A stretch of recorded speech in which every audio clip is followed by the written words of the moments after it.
Pleasant good day, everyone, and welcome to a few tips I want to share with you as teacher candidates on Practicum. And those of you who have done CTL 7001, 7009, or 7074 with me, some of you, we have discussed some of this already, but some of us will discuss it more in the future. But I wanted to leave some tips with you to assist you and allowing you to add in some things to your toolboxes. You can never have enough tools. You can never have enough of this kind of ideas as a teacher, especially a teacher who's new to the field.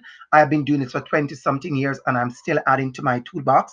So I want you to add to your toolbox. So the first thing we really want to look at is culturally responsive and relevant pedagogy. And I'm sure you have heard this a lot. You have heard this conversation quite a bit in fundamentals. You have heard this conversation in other areas, and it's a very necessary, it's a very important conversation. And because we're talking about it, because of course of the changing face of our classroom. And the truth is, whether the changing face or not, we want to make sure that our practice, our planning, and our teaching is guided by really culturally responsive and relevant pedagogy. But even taking off the word culturally for a minute, that whatever you teach is responsive and relevant. And the truth is, it's going to be responsive and relevant because the students you teach can identify with it. And that is why we have the whole idea of culturally responsive and relevant pedagogy. And a lot has been said about this, and I'm sure you've heard a lot about it, but I want to make sure I caution everyone at the beginning that culturally relevant and responsive pedagogy is not something you tack on at the end of your lesson. It's not something you said, oh, let me add something because I have a black student. Let me add something because I have a student who I see maybe LGBTQ. Let me add something because, I have a Muslim student. It is something that is embedded in your entire practice. And that is why I said planning, practice, and pedagogy. It's something that is embedded in everything that you do. And I want you to think about it as that and not about something that is just tacked on. So originally, years ago, long ago, you'd hear the word CRP or CRT or CRM, which is culturally relevant pedagogy or culturally relevant teaching or culturally relevant material. And this came about with Gloria Ladens Billings. And she's a guru there. You can Google her, read her stuff. If you do CTL 7009 with me, you'll hear about this. But if you're going to do it with me in the winter, we talk more about this. And culturally responsive teaching is a pedagogy that recognizes the importance of including students' cultural references in all aspects of learning. As I said before, it's not something you tack on, it's all aspects of learning. The area you're in, and that is why when you do observation, the reason why you do observation is to get to know who your students are. Who am I going to teach? Who are these 25 students I'm going to teach? Or who are these 35 students I'm going to teach? Not just their name. Sometimes we're very big on a name, but who are these students beyond the name? Where are they from? What is the neighborhood? What's the makeup of the classroom? Those things are very important in your practice. And I can tell you the reason why. Because sometimes when we teach, we use quite a bit of examples. And sometimes our examples are totally irrelevant, or our students cannot relate to that story. And so it's important for us to make sure that we're taking students from a place of known to unknown. So you may say to me, sir, should I not share anything that I believe that they are not used to? Absolutely. But we start on a continuum. We start with their lived experiences, who they are, their culture. Because remember, the students don't come to us to school as blank slates. They know stuff. They come from homes. They come from parents. They come from practices. They come from religion. They come from tables. They come from food. They come from countries. And so that is important that we understand. Our students need to understand that we see them. And I'm giving an example about that. I was at a school the other day and the students were celebrating Ramadan. And in that class, there were many students who did not even know that their classmates were celebrating Ramadan. But you may say to me, what does that have to do with me as a teacher? Well, if your students are celebrating Ramadan and your students are on fasting and you are the gym teacher, let me give you a perfect example. Your students are celebrating Ramadan, they're on fasting, and you are the gym teacher. Do you think maybe today is the day we're going to do 5 laps around the track? No. culturally relevant responsive pedagogy in your planning, in your execution. If your students are on fasting, that may not be the day for that. Also, sometimes, we take it for granted. We're in a certain classroom and we love to do the September morning. How did I spend my summer or my summer vacation? And we walk into the class with the kind of idea that all our students traveled on this summer. They all went places. And so we start the lesson by asking, tell me where you went for vacation. And those kind of conversations. And what they do, they bring that like idea of a deficit mentality to the classroom. Students do not feel connected. Students feel less than. They feel inadequate. There's no sense of connection and belonging. And so students disengage. And sometimes we continue wondering, why is it our lessons are so great? They are so well planned, but we are not reaching our students. Because guess what? And I think I've said it to many of you before, because teaching is 40% content. That's what I said. It's my quote. It's not from a textbook. It's not from any research. It's from me. And I've lived that for 20 something years. Teaching is 40% content and 60% engagement. We need to ensure that our students feel a sense of belonging in our classrooms, in what we do, how we teach, even the things we put on the wall. I remember years ago, I walked into a school and I looked around the wall and nothing represent the students in the school. And then when I talked to the principal, I remember she was saying, the things have been here for 30 years, 40 years, 50 years. And I said, well, it's time to change. It's time to change. Have the students express themselves. Let them see themselves even in the very wall in the classroom.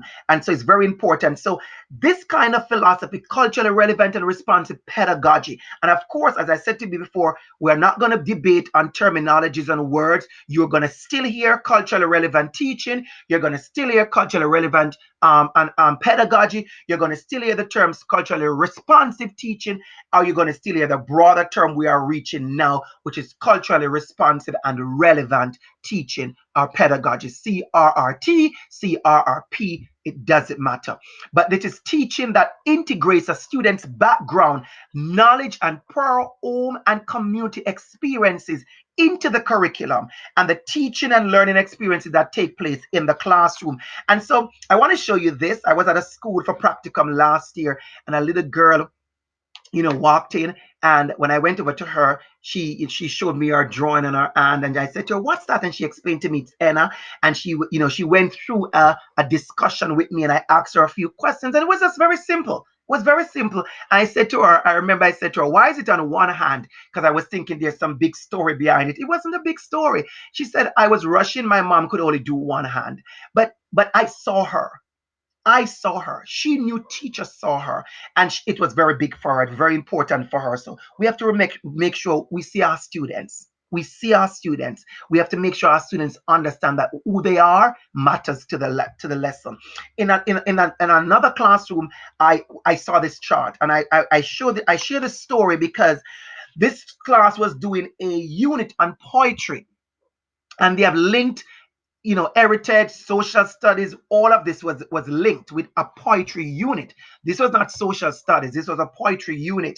And the teacher said to me, we were talking, and she shared with me that years ago, she just grab up the book of poetry, and she'd talk about 10 poems, and she'd select 10 poems, and the 10 poems would be 10 poems from Canada, or 10 poems from a white dominant perspective. And she said, I've changed. Look where my students are from. They are from Grenada, Jamaica, Greece, Liberia. They are from Mexico. They are from Kenya. She said, my students are from all over. And what she has done is that she selected 10 poems from 10 different spaces. And so the students get to see themselves. They get to hear their vocabulary. It's different. It's different when you talk about sitting by a lake. It's a different vision when you say sitting by a river or sitting by a waterfall. So the poetry, the imagery, it brings students to a different place, and it makes students realize that they are included. Their voices are important. And I want to wrap up this tip with you. We're leaving with you the three central tenets. So if you don't remember a lot of what I said, because of course we never remember every single thing, remember that we have to see our students. Remember, you have to see your students. Remember that your lesson cannot be great. Your lesson cannot be amazing. Your lesson cannot be so wonderful if the students are ignored in the lesson, if the students' identity and voices and experiences are totally ignored. It cannot be that engaging. You have to make sure you engage your students. But we want to really wrap up this tip with the idea of understanding the three central tenets of culturally relevant and responsive pedagogy. And the first one is holding high expectations of all students. We'll talk about this some more when I share with you another tip about dismantling deficit mentality, deficit thinking, deficit ideologies, deficit ways of knowing and ways of teaching. We bring that a lot to our schools, and the truth is, many of our students are further marginalized because of educators who have deficit thinking about them. I don't think you can do this. When I see you as inadequate. I don't, I see you as in a very inadequate way. You're unable, you're incapable. So we have to approach schools and approach our students with holding high expectation. Tell them you expect of them, but you also teach to that way and making sure that all our students experience academic success. And remember, success looks different for different students. So doing let's get back to the poetry, doing that poetry series and having every single student write a 15 line what you call that, a sonnet, I think. Yeah, I did poetry years ago, but writing a 15 line poem or a 3 stanza poem about something. Maybe that is not what success looks like for all students. Maybe it's reciting a poem, maybe it's writing 1 stanza. Think about that as we think about accommodations and we think about modifications. Because if we're going to allow our students to experience success, then we have to think about accommodations and modifications. And again, these cannot be a tack on. I keep going back to that because I see it on practicum quite a bit, that you plan your entire lesson and then you said, oh, let me just modify this. Let me just adjust this here. No, it's making space in your very planning.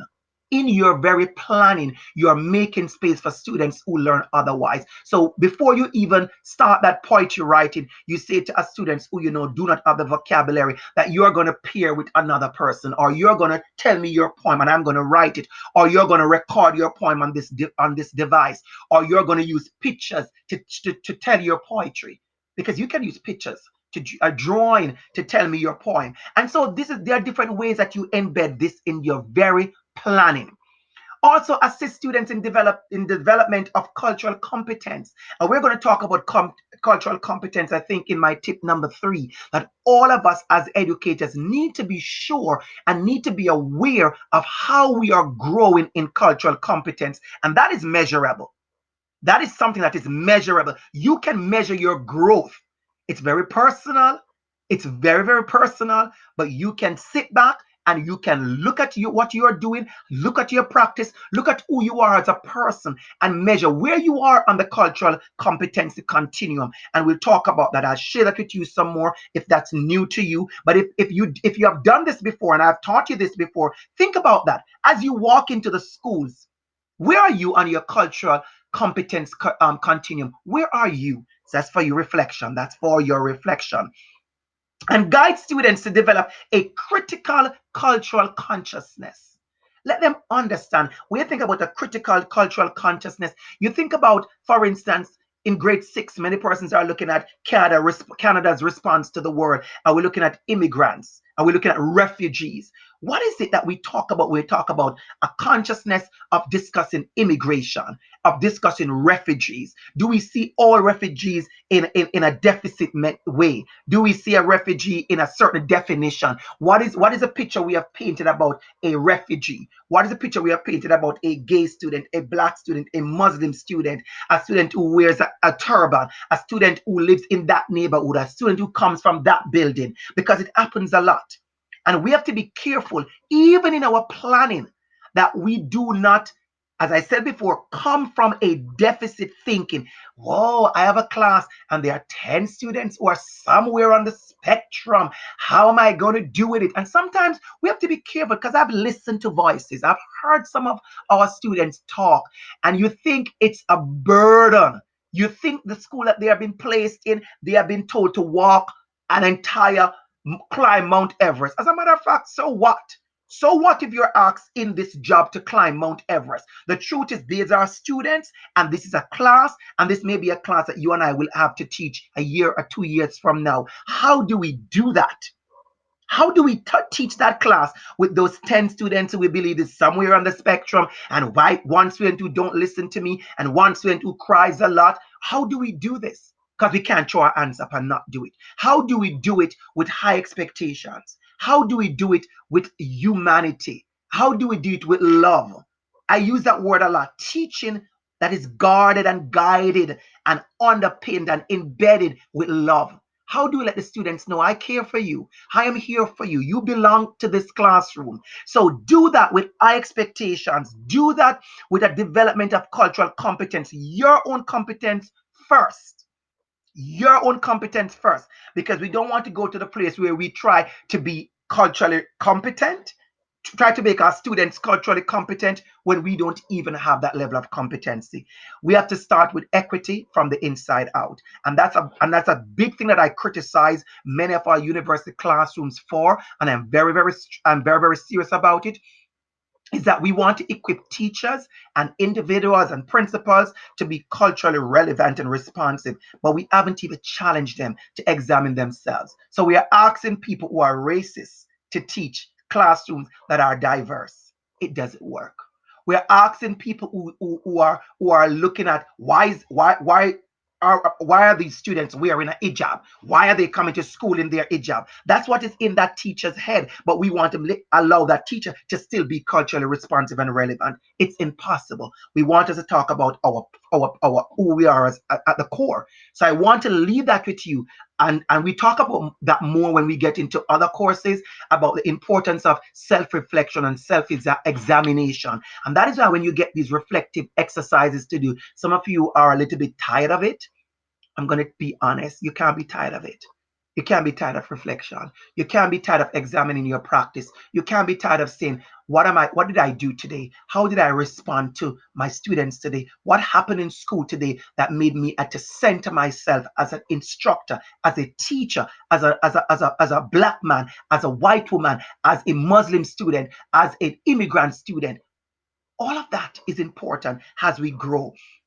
This I'm showing you, this quick chart I'm showing you, which we'll talk about more when I teach you the course, if I teach you that course, or whoever teach you that course, we'll talk about it more, is Milner. So Milner builded on Gloria Lady Billings, and he talks about empower students, incorporate students' culture, and create classroom contexts. And I like this word there, that are challenging and innovative. So it's important that we think about that as we think about our practice, our pedagogy, and our planning. So as you're planning this week, you're going to be planning for the next 4 weeks. Continue to think about your planning. How do I ensure that my planning empowers my student? you know how do I ensure that my planning incorporates the student culture?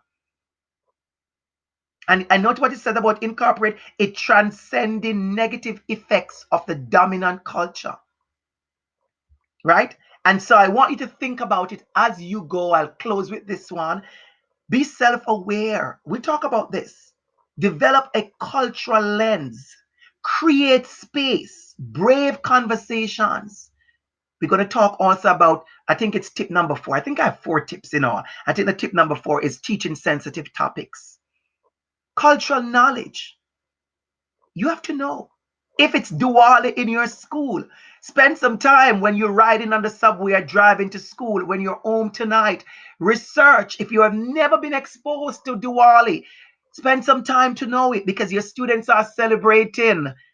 What are they celebrating? How do I be a part of their celebration and sustain the space? All right. So this is just something I use in the workshop that I do. And if you're going to do this course with me, if you're going to do 7009 in January, you'll be introduced to the idea of how do you think about the lesson and the modification, the accommodations, and the culturally relevant and responsive pedagogy. So those are the references. So it's important as we go through this that we understand who we are as teachers and who we are as educators and what's our purpose and the value we bring to the classroom. because we bring value to the classroom. And we bring value to the classroom when we also value and honor the learning of our students. So get to know our students. Make sure your lesson, make sure your practice, make sure your pedagogy, make sure whatever you do in the next 3.5 weeks, say to the students, I see you. I'm here for you. I was sent here to engage you, and I'm doing it with you in mind. I hope you appreciate this. I hope you appreciate this tip.